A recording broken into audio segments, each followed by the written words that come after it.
తెలంగాణ అంటే కొంచెం తృప్తిగా ఉంటుంది తెలంగాణ ప్రజలకి. Thank you.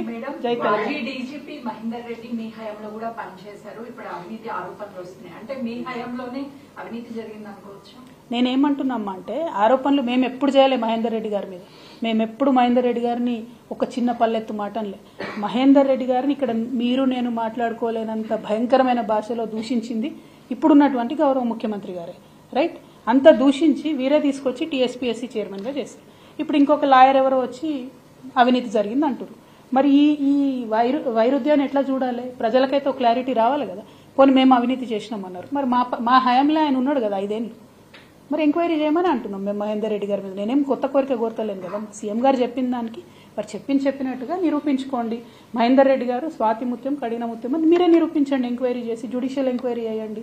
కానీ ఈ క్రమంలో తెలంగాణ నిరుద్యోగులకు నష్టం జరగకుండా జాబ్ క్యాలెండర్ ప్రకటించండి. మీరు మొన్న ఇచ్చినటువంటి జాబ్ క్యాలెండర్లో ఫిబ్రవరి 1వ తేదీ నాడు గ్రూప్ 1 ఇస్తామన్నారు. వచ్చిందని ఫిబ్రవరి 8వ తారీఖు వచ్చింది. ఏమన్నా అంటేనేమో ఎక్కడ మేము ఇప్పుడే వచ్చినాం, నిన్ననే వచ్చినాం, ఇంకా మూటాముల్లే సర్దుకోలేదు అంటున్నారు. Okay, no problem. దీనిలో ₹1 ఖర్చు లేదు కదా. ప్రాసెస్ ఇనిషియేట్ చేయాలి కదా. టైమ్లీ ఇనిషియేషన్ ప్రాసెస్ కోసమే అడుగుతున్నాం, బడ్జెట్ కోసం అడుగుతలేము. అది ప్రజలు గమనించాలని కోరుతున్నాం.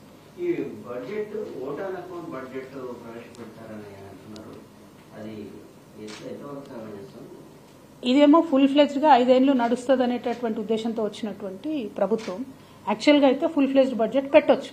మరి ఓట్ ఆన్ అకౌంట్ బడ్జెట్ పెట్టడం అంటే కేవలం పార్లమెంట్ ఎన్నికలను దృష్టిలో పెట్టుకొని తప్పించుకునే ప్రయత్నం ప్రభుత్వం చేస్తూ ఉంది. ఉదాహరణకు నిన్న మేము డిమాండ్ చేసినాం, బీసీ డిక్లరేషన్లో మీరు చెప్పినటువంటి 20,000 కోట్లను అలొకేట్ చేయండి అని. ఇప్పుడు ఆ డిమాండ్ నుంచి తప్పించుకోవాలి, అందుకని ఓట్ ఆన్ అకౌంట్ బడ్జెట్ పెట్టాలి. అట్లా వాళ్ళు చాలా విషయాల్లో డిక్లరేషన్లు చేసిండ్రు, బడ్జెట్కి అలొకేట్ చేస్తామని చెప్పారు. అవన్నీ తప్పించుకోవడానికి మాత్రమే ఓట్ ఆన్ అకౌంట్ అంటారు. But this is a full fledged government elected by people of Telangana. Full budget పెడితేనే బాగుంటుంది. ఇక అన్ని ప్రాసెసెస్ చేస్తాం కదండి. Thank you. జై తెలంగాణ. జై తెలంగాణ. అందరికీ నమస్కారం. నిన్న హైదరాబాద్ కేంద్రంగా గౌరవ రాష్ట్ర ముఖ్యమంత్రి వర్యులు, ఉప ముఖ్యమంత్రులు, అనేక మంది మంత్రులు, కొంతమంది శాసనసభ్యులు అందరూ కూడా కలిసి పెద్ద ఎత్తున హైదరాబాద్ మహానగరంలో ఒక కార్యక్రమాన్ని ఏర్పాటు చేశారు. సింగరేణిలో డిపెండెంట్ ఉద్యోగాలు వచ్చినటువంటి వాళ్ళందరికీ కూడా నిన్న గౌరవ ముఖ్యమంత్రి గారే స్వయంగా మరి ఉద్యోగ నియామక పత్రాలు ఇచ్చారని చెప్పడం జరిగింది. వాస్తవానికి ఇది ఎంత సిగ్గుచేటంటే డిపెండెంట్ ఉద్యోగాలు అనేటటువంటిది పోగొట్టిందే కాంగ్రెస్ పార్టీ.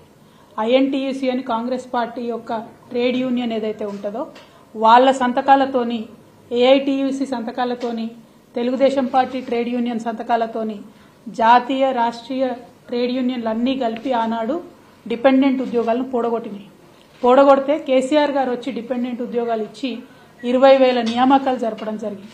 ఆ 20,000 నియామకాలు జరిపినటువంటి సందర్భంలో ఎన్నడూ కూడా కేసీఆర్ గారు వెళ్ళి ఒక్క నియామక పత్రం కూడా ఇవ్వలేదు.